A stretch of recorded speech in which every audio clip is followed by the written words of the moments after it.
Sasi Tharoor super ബിജെപിക്കാരനെന്ന് വിമർശിച്ച് കോൺഗ്രസ് നേതാവ്. പഹൽഗാം ഭീകരാക്രമണവുമായി ബന്ധപ്പെട്ട് ശശി തരൂർ നടത്തിയ പ്രസ്താവനയെ വിമർശിച്ചാണ് കോൺഗ്രസ് നേതാവ് ഉദിത് രാജ് രംഗത്ത് വന്നത്.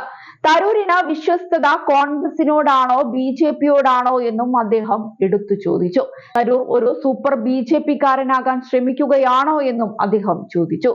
അദ്ദേഹം ബിജെപിയുടെ വക്താവായി മാറിയോ?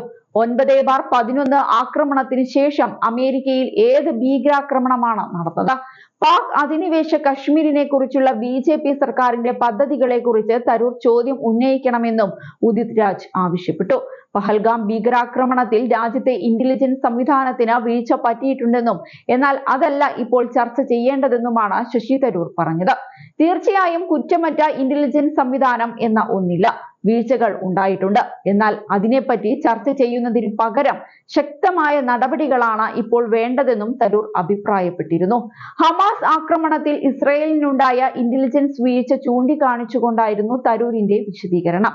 പഹൽഗാം ആക്രമണത്തിന് കാരണം ഗുരുതര ഇന്റലിജൻസ് സുരക്ഷാ വീഴ്ചകളാണെന്ന് ചൂണ്ടിക്കാട്ടി കോൺഗ്രസ് ബിജെപിക്കും കേന്ദ്ര സർക്കാരിനുമെതിരെ വിമർശനം കടുപ്പിക്കുമ്പോഴാണ് ശശി തരൂർ വേറിട്ട നിലപാട് പ്രകടിപ്പിച്ചത്. തരൂരിന്റെ നിലപാടിനെ ബിജെപി നേതാവ് PK കൃഷ്ണദാസ് അടക്കം സ്വാഗതം ചെയ്യുകയും ചെയ്തിരുന്നു.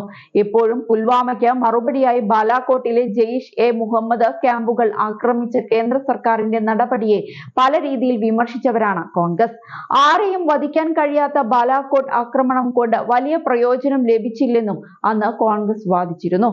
സൈന്യത്തോട് വിരോധമില്ലെന്ന് കാണിക്കാൻ അന്ന് ബാലാകോട്ട് ആക്രമണം നടത്തിയതിന് വ്യോമസേനയെ അഭിനന്ദിക്കുകയും ആ തീരുമാനം കൈക്കൊണ്ട മോദി സർക്കാരിനെതിരെ P ചിദംബരവും രാഹുൽ ഗാന്ധിയും കിട്ടാവുന്ന അവസരങ്ങളിലൊക്കെ വിമർശിക്കുകയും ചെയ്തിരുന്നു. കോൺഗ്രസിനെ അനുകൂലിച്ച് അന്ന് ബാലാകോട്ടിൽ ജെയ്ഷ് എ മുഹമ്മദ് ഭീകരരല്ല, മരങ്ങളാണ് തകർന്നു വീണതെന്ന് BBC ഉൾപ്പെടെയുള്ളവർ വ്യാജ റിപ്പോർട്ടുകളുമായി എത്തിയിരുന്നു. എന്നാൽ അന്ന് 300 മുതൽ 350 പാക് തീവ്രവാദികളെ വധിക്കാൻ കഴിഞ്ഞു എന്നായിരുന്നു കേന്ദ്ര സർക്കാരിന്റെ വാദം. എന്നാൽ ആ ചരിത്രമെല്ലാം മറന്നാണ് ഞായറാഴ്ച ശശി തരൂരിന്റെ പുതിയ പ്രസ്താവന. പുൽവാമയ്ക്ക് നമ്മൾ ബാലാകോട്ടിലൂടെ മറുപടി നൽകി, പഹൽഗാമിന് ഇതിനേക്കാൾ ശക്തമായ മറുപടി നൽകണമെന്നായിരുന്നു ശശി തരൂരിന്റെ വാദം.